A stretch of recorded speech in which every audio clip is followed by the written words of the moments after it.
बोलो जयकारा बोल मेरे श्री गुरु महाराज की जय। श्री सतगुरुदेव भगवान की जय। गुरुमुखो,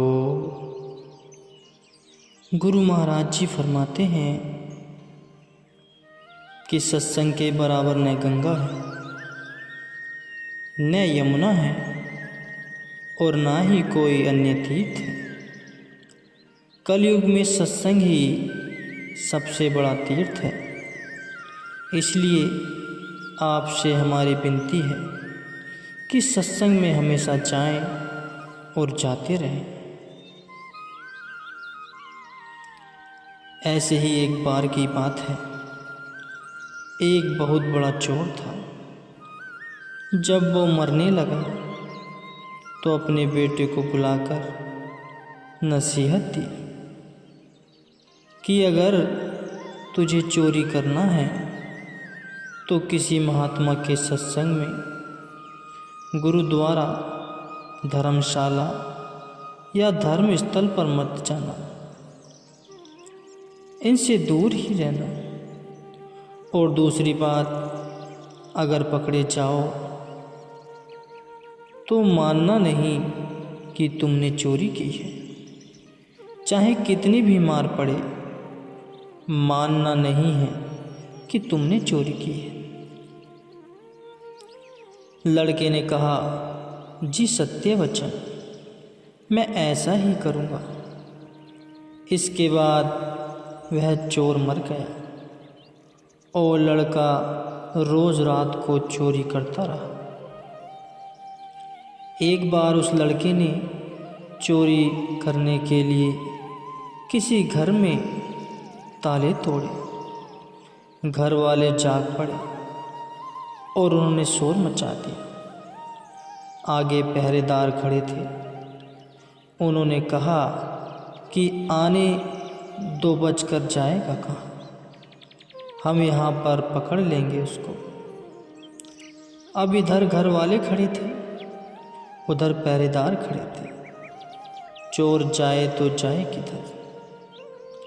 खैर किसी तरह वो बचने के लिए वहाँ से भागा तो रास्ते में एक धर्मशाला पड़ती थी।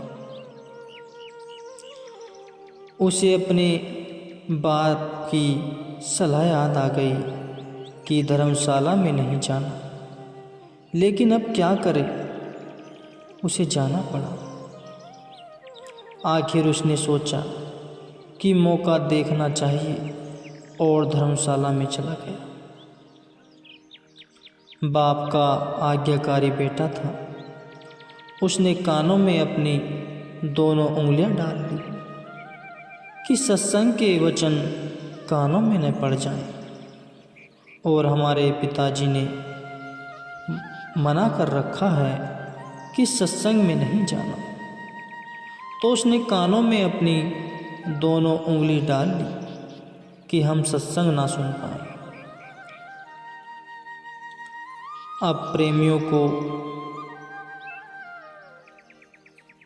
प्रेमियों, जो हमारा मन होता है अड़ियल घोड़े की तरह होता है। इसे जिधर से मोड़ो उधर ही जाने लगता है।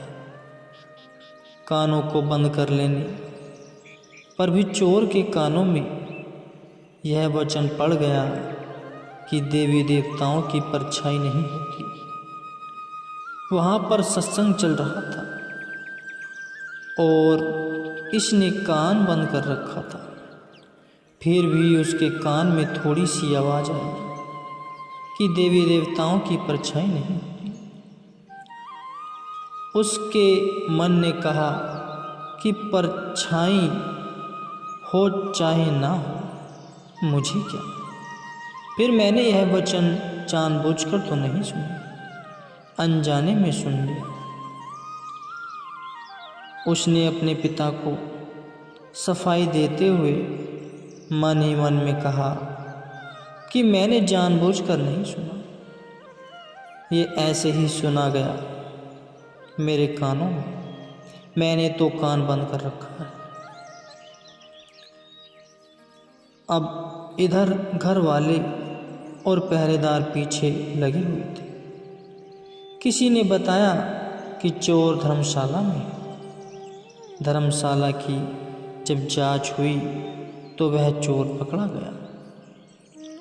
गुरुमुखो, उस चोर की पुलिस ने बहुत पिटाई की, लेकिन वह नहीं माना कि उसने चोरी किया है। और आपको बता दें कि उस समय यह नियम था कि जब तक मुजरिम अपराध न माने तो सज़ा नहीं दी जा सकती थी। आखिर उस चोर को राजा के सामने पेश किया गया। वहाँ भी खूब मार पड़ी, लेकिन चोर जो था कि मानने को तैयार ही नहीं था। उसने अपने पिता से वचन ले रखा था कि कितना भी मार पड़े, मानना नहीं कि हमने चोरी की है। राजा को पता था कि चोर जो होते हैं वो देवी देवता की पूजा करते हैं, देवी की आराधना करते हैं। इसलिए पुलिस ने एक ठगनी को सहायता के लिए बुलवाया।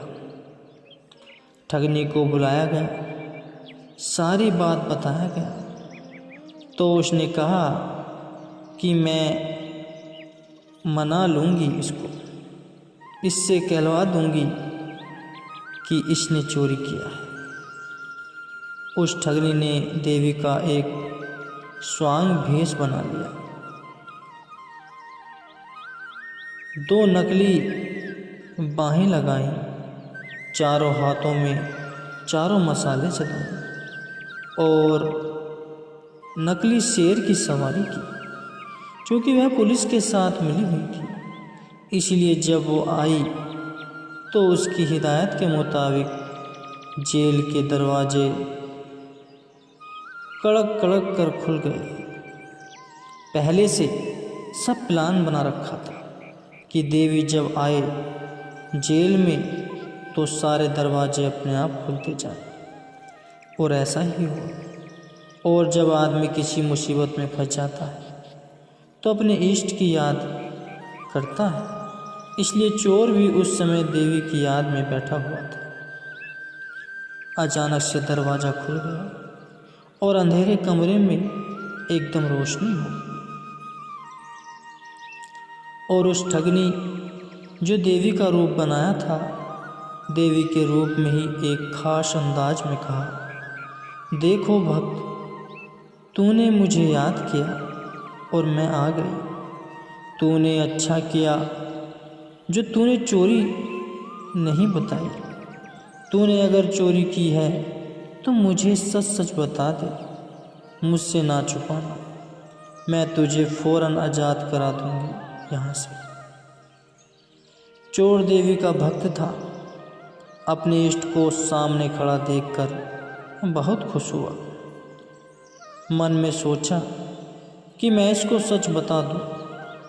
अभी वह बताने के लिए तैयार ही हुआ था कि उसकी नज़र देवी की परछाई पर पड़ गई। उसको फौरन सत्संग का वचन याद आ कि देवी की परछाई नहीं होती। उसने देखा कि इसकी तो परछाई है। समझ गया कि यह देवी नहीं, हमारे साथ छल हुआ है।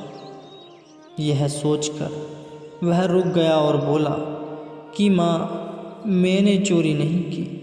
अगर मैंने चोरी की होती तो क्या आपको पता न होता?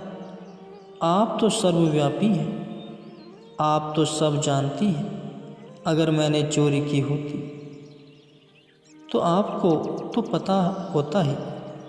मैंने कोई चोरी नहीं की। अब ठगनी के कहने पर जेल के बाहर बैठे पहरेदार चोर और ठगनी की बातचीत नोट कर रहे थे। उनको और ठगनी को विश्वास हो गया कि यह चोर नहीं है। अगले दिन उन्होंने राजा के यहाँ बोल दिया कि यह चोर नहीं है, और फिर राजा ने उसको आज़ाद कर दिया। जब चोर आज़ाद हुआ तो सोचने लगा कि जब सत्संग का एक वचन सुना तो जेल से छूट गया।